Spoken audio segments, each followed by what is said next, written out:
তুমি যদি এটা এভাবে লিখে দিয়ে আসতে পারো, এটা হচ্ছে তন্দ্রাপুর স্পেশাল টিপস এন্ড ট্রিক্স। এইটা যে এইভাবে লিখে দিয়ে আসতে পারবা, তার খাতা অনায়াসে বাকিদের থেকে আলাদা হয়ে যাবে। অ্যানাফেসটা সবাই একটু ভালো করে বুঝো, কারণ অ্যানাফেস খুবই ইম্পর্টেন্ট। সো অ্যানাফেসের প্রথম কাজটা কি হচ্ছে? অ্যানাফেসের প্রথম কাজ হচ্ছে সেন্ট্রোমিয়ারটা দুই ভাগে ভাগ হয়। 1 নম্বরে যখনই সেন্ট্রোমিয়ার দুই ভাগে ভাগ হয় তখন অপত্য ক্রোমোজোম তৈরি হয়। একটা সেন্ট্রোমিয়ার যদি দুই ভাগে ভাগ হয় তাহলে দুটো অপত্য ক্রোমোজোম তৈরি হয়, ঠিক আছে? এরপরে অপত্য ক্রোমোজোমে এই যে অর্ধেক এক মেরুর দিকে এবং অর্ধেক আরেক মেরুর দিকে যায়। সো আমাদের এই যে 3 নম্বরে হচ্ছে অর্ধেক এক মেরুর দিকে এবং বাকি অর্ধেক আরেক মেরুর দিকে, অর্থাৎ অপত্য ক্রোমোজোম পৃথকীকরণ। পয়েন্টটার নাম কি হতে পারে? অপত্য ক্রোমোজোম পৃথকীকরণ। আচ্ছা, সো 3টা পয়েন্ট, একটা হচ্ছে একটার সাথে আরেকটা লাগানো। তোমরা যে বলো না মনে থাকে না, দেখো একটার সাথে আরেকটা লাগানো। সেন্ট্রোমিয়ার বিভক্তকরণ, সেন্ট্রোমিয়ার বিভক্তকরণের কারণে 2 নম্বরে কি? অপত্য ক্রোমোজোম তৈরি। অপত্য ক্রোমোজোম তৈরি হওয়ার পরে অপত্য ক্রোমোজোম কি হয়? দুই মেরুতে গমন বা অপত্য ক্রোমোজোমের পৃথকীকরণ। আমরা বলতে পারি অপত্য ক্রোমোজোমের দুই মেরুতে গমন। এবং এই যে যখন অপত্য ক্রোমোজোম হচ্ছে দুই মেরুতে যায়, তখন তাদের যাওয়ার প্যাটার্নটা কেমন হয়? 3 নম্বর 4 নম্বরে ক্রোমোজোমের চলনটা কেমন হয়?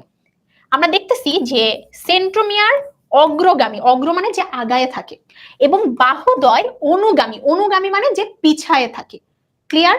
আমি বইয়ের ওই কথাটা ক্লিয়ার করে দিব, সমস্যা নেই। আগে বুঝাই নেই, আমি অ্যান্সার দিব। হ্যাঁ, সেন্ট্রোমিয়ার অগ্রগামী আর বাহুদ্বয় অনুগামী হয়। আচ্ছা, এবং 5 নম্বরে হচ্ছে এই সেন্ট্রোমিয়ারের পজিশনের উপর ডিপেন্ড করে তোমার হচ্ছে 4 রকমের ক্রোমোজোম হচ্ছে পাওয়া যায় আর কি। হ্যাঁ, আচ্ছা, এই যে সেন্ট্রোমিয়ার পজিশনের উপর ডিপেন্ড করে যে 4 রকমের ক্রোমোজোম পাওয়া যায়, এই ঘটনাটা আমরা পরীক্ষায় খুব সুন্দর করে লিখতে পারি। তুমি একটু খেয়াল করো, VLJI। চিত্রটা কেমন? চিত্রটা হচ্ছে একটা এরকম, আর একটা হচ্ছে এরকম, আরেকটার হচ্ছে এরকম, এবং আরেকটার হচ্ছে এরকম। এবং সেন্ট্রোমিয়ার অবস্থান কোথায়? মাঝে। এটা হচ্ছে প্রান্তের কাছে, এটা হচ্ছে আমার প্রান্তে মাঝের পরে।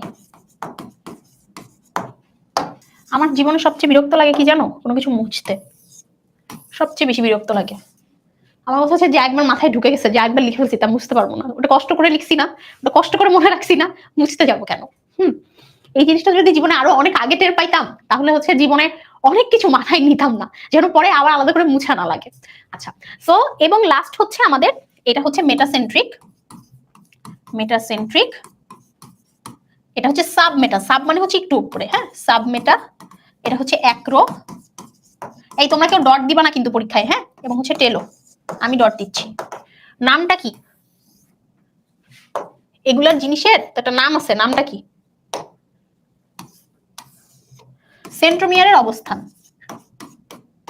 সেন্ট্রোমিয়ারের অবস্থান।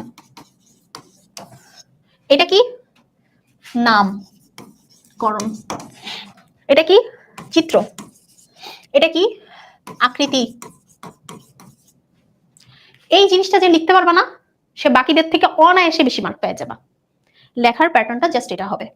তাহলে কি হলো?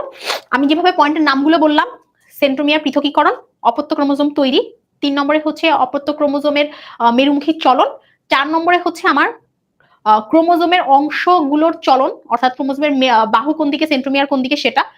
এই ক্রোমোজোমের বাহু কোথায়, সেন্ট্রোমিয়ার কোথায়, এটা মেটাফেজেও আছে, এনাফেজেও আছে। মেটাফেজে আছে যে সেন্ট্রোমিয়ার কোথায় অবস্থান করে, বাহু কোথায় অবস্থান করে, একইভাবে এনাফেজে আছে সেন্ট্রোমিয়ার কোথায় অবস্থান করে, বাহু কোথায় অবস্থান করে। ক্লিয়ার হইছো না সবাই? এবং লাস্ট যেটা হচ্ছে যে সেন্ট্রোমিয়ারের পজিশনের উপর ডিপেন্ড করে আমাদের হচ্ছে এই টাইপের ক্রোমোজোম হয়। তুমি যদি এটা এভাবে লিখে দিয়ে আসতে পারো, এটা হচ্ছে তন্দ্রাপুর স্পেশাল টিপস এন্ড ট্রিক্স। এইটা যে এইভাবে লিখে দিয়ে আসতে পারবা, তার খাতা অনায়াসে বাকিদের থেকে আলাদা হয়ে যাবে।